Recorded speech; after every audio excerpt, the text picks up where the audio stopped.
미국 명문 미시간대에서 한 학생이 유창한 중국어로 공산당을 찬양합니다.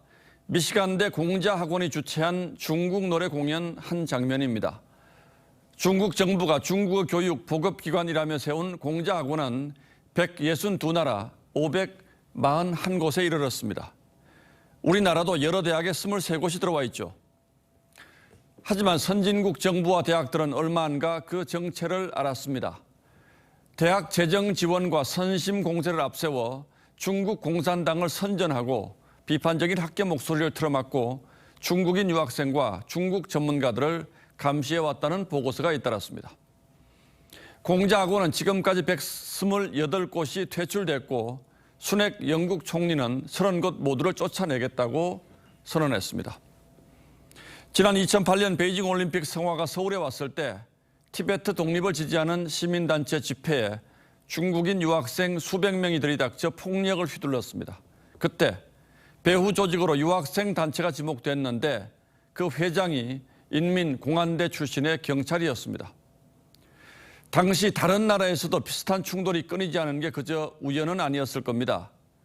홍콩 민주화 시위 때 중국인 유학생들이 각국의 시위 지지 집회를 방해했던 것도 마찬가지였을 거고요. 아니나 다를까 이번엔 중국이 한국을 포함해 적어도 53나라에서 100곳 넘는 비밀경찰서를 운영하고 있다는 폭로가 나왔습니다.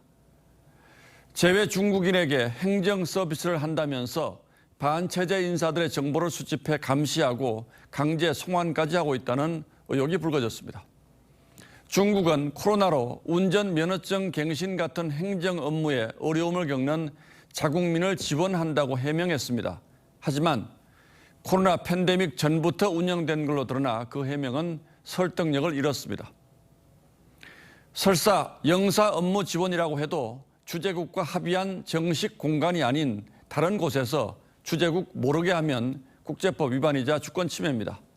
더구나 국제형사사법공조와 주재국의 판단을 거쳐서 신병을 넘겨받지 않고 몰래 송환해 가는 것은 심각한 국제범죄이자 주권 훼손이죠. 이미 조사에 나선 나라들이 중국 경찰의 비밀 거점을 파악해 폐쇄 명령을 내리면서 그 실체가 속속 확인되고 있습니다. 우리 정부도 정확한 실태 조사를 하고 필요한 조치를 취해야 할 듯합니다.